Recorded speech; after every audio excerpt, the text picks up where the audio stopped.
Hey everyone! Welcome back to our Native English podcast. I'm Sarah. And I'm John. We are just so incredibly happy that you are here joining us again today. Seriously, every time we sit down to record, we imagine all of you listening somewhere. Maybe in your room, maybe while you're cooking dinner, maybe on the bus. Or maybe pretending to study, but actually watching English videos. Hey, that is also very productive. True. So, Sarah, how was your weekend? Did anything exciting happen? Oh, it was interesting, John. I actually tried cooking something brand new. Oh no. Why oh no? Because whenever you try something new in the kitchen, Sarah, it usually becomes a very long story. Okay, listen. I tried making homemade pizza from scratch. That sounds safe enough. Everyone likes pizza. Well, it could have been safe. Oh, I see what you did there. You used our topic for today. Yes, I did. It could have been delicious, John, but it really wasn't. Wow, what happened? Did you burn it? No, it's actually worse. I forgot to turn on the oven. You're joking. No, I'm serious. I waited 20 minutes and then I said, why is this pizza still cold and floppy? That could have been very embarrassing if you had guests over. It was embarrassing, John. I was just standing there looking at raw dough. But listeners, did you hear what we just used? Yes, could have and could have been. Exactly. That is today's topic. Today, we are going to talk about something very powerful and very emotional in English. Could have and could have been. These structures are so important because they are about the past, but not just the regular past. They are about past possibilities, things that were possible but didn't actually happen. Or things that maybe happened and we're imagining a different result. Exactly.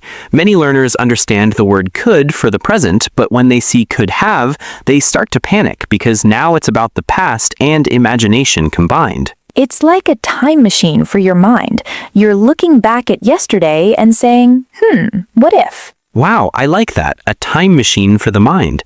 So, Sarah, let's break this down very simply for our friends. Okay, let's start with could have, followed by an action. John, give me an example. I could have stayed in bed. But did you? No, I got up and came to the studio to see you. I'm glad you did. So, could have stayed means the possibility was there, but the reality was different. Right. It's like saying I had the ability to stay in bed, but I chose to get up. Exactly. Now let's look at could have been. We use this for states or descriptions. The pizza could have been delicious. But in reality, it was cold and raw because the oven was off. Exactly. The state of being delicious didn't happen. Let's think of another one. Imagine a friend named Mark. Mark, okay. Mark didn't study for his exam. Oh, poor Mark. He failed the test. We can say Mark could have studied more. That shows he had the chance to study, but he didn't use it. It's a bit like regret, isn't it? It is. Could have is often the language of regret. I could have said sorry. I could have called my mom. But it's not always sad. It can also be a relief.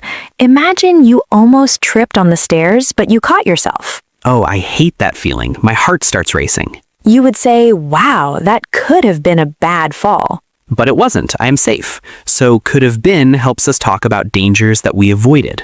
Exactly. It's a way of saying, phew, I'm lucky. This is why I say these words are emotional. They carry feelings of regret, relief, or even just curiosity. Let's practice the pronunciation, John, because native speakers rarely say could have been very clearly. You're right. We usually squeeze it together. We say could've. Or even coulda. I could have been a contender. Sorry, I was acting there for a second. Wow, very dramatic, John. But yes, could've or coulda. Listeners, try saying it with us. I could have gone. I could have gone. It could have been better. It could have been better. It sounds much more natural when you link the words together. So, Sarah, let's talk about the difference between could and could have. This is where many learners get stuck. Right. I could go to the party tonight is about the future. It's a possibility for later. But I could have gone to the party last night is about the past. The party's over. You stayed home and watched Netflix instead. Exactly. Could is a maybe for now or later. Could have is a maybe for before. Let's try a little scenario.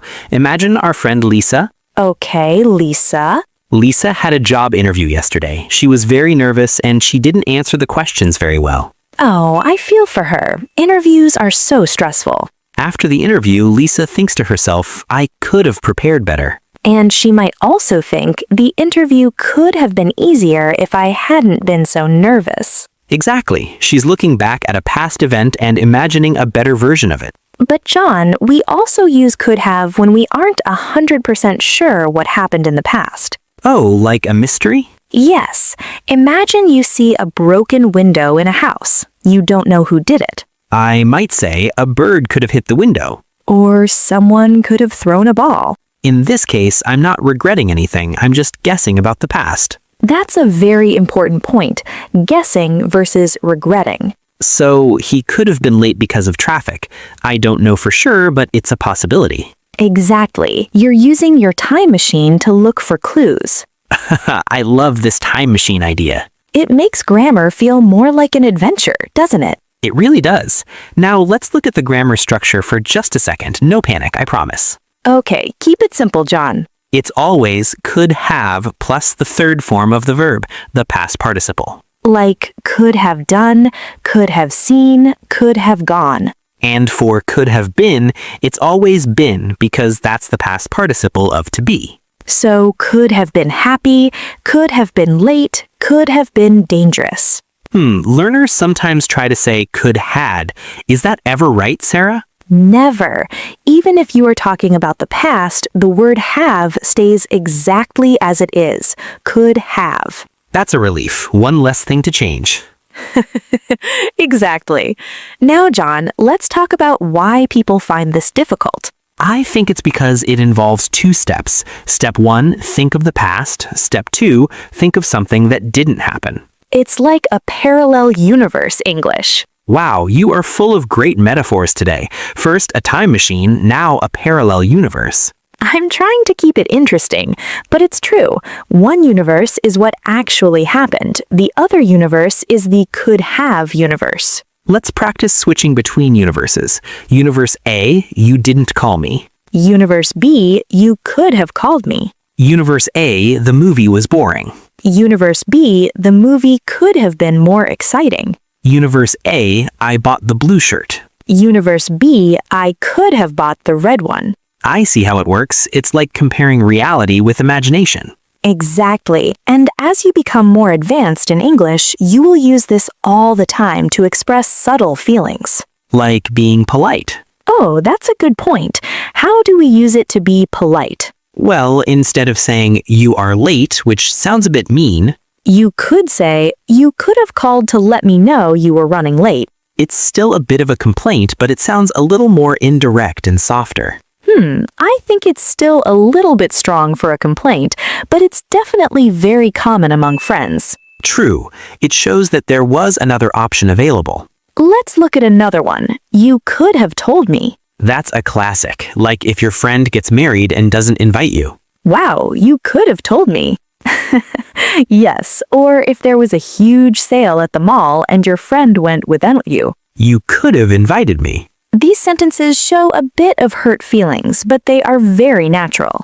Okay, Sarah, let's do a quick check-in for our listeners. Good idea. If you're listening right now, try to think of one thing you could have done this morning but didn't. For me, I could have gone for a run, but it was raining, so I stayed inside and drank tea instead. And for me, I could have eaten a healthy breakfast, but I saw a chocolate donut and, well, the donut won. The donut universe is always better. It really is. Now let's talk about could have been with people's characters or jobs. Oh, like he could have been a doctor. Exactly. Maybe he had the grades, maybe he had the money, but he decided to become a musician instead. That's a common way to talk about life paths. She could have been a great athlete if she hadn't hurt her knee. It's about potential that wasn't realized. It's a little bit philosophical, isn't it? It is. It's about the what-ifs of our lives. But John, I want to make sure our listeners know that could have isn't always about the past. Wait, really? Well, in very specific cases, we use it for things that are possible right now, but we don't know yet. Imagine your sister is traveling. You haven't heard from her in a few hours. You might get a bit worried. You might say she could have arrived by now. I'm talking about a present state. Is she there or not? But I'm using could have arrived because the arrival would have happened in the recent past. Exactly. It's a guess about a finished action. Okay, that makes sense. It's still connected to the past in some way. Yes. Now let's look at some common mistakes again. I'm ready. What's the biggest one? Mixing up could have and should have. Oh, that's a huge one. They sound similar, but the feeling is very different. Very different. I could have studied means it was possible. Maybe I didn't care. You say she could have arrived by now. I'm talking about a present state, is she there or not, but I'm using could have arrived because the arrival would have happened in the recent past. Exactly. It's a guess about a finished action. Okay, that makes sense. It's still connected to the past in some way. Yes. Now let's look at some common mistakes again. I'm ready. What's the biggest one? Mixing up could have and should have. Oh, that's a huge one. They sound similar, but the feeling is very different. Very different. I could have studied means it was possible. Maybe I didn't care. But I should have studied means it was a mistake not to. It carries a lot of guilt. Exactly. Could is about possibility. Should is about duty or a good idea. So if I say I could have eaten the donut, it's just a fact. But if you say I should have eaten the donut, it means you are really sad you missed it. Exactly. I regret my life choices. Haha, exactly. I regret my life choices. And would have is the third one in that group. I would have eaten the donut, but Sarah took it from me. Hey, I would never do that. It's just an example. Would have shows the will was there, but something stopped it. So, could equals possibility, should equals advice or regret, would equals intention or plan. Wow, that's a great summary. If you can remember those three, you are in great shape. Now, let's do a little practice session for the past possibility specifically. I'll give you a situation and you give me a could have or could have been sentence. Let's do it. Situation 1. You almost missed your bus this morning because you couldn't find your keys.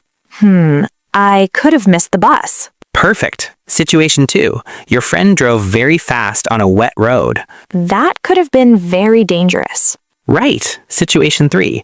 You had the money to buy a new phone, but you decided to save it for a vacation. I could have bought a new phone. You got it. It's all about those alternative realities. Now, John, let's talk about the negative form, could not have. Oh, this one is interesting. It's for things that were impossible. Right. I couldn't have finished that work without your help. That's a lovely compliment.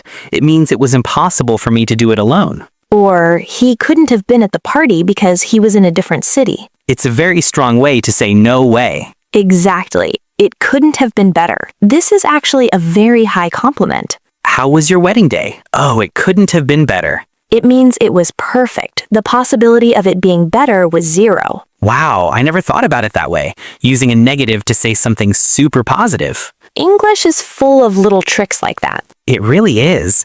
Sarah, do you think people use could have more in writing or speaking? I think we use it a lot in speaking when we are sharing stories or complaining to our friends.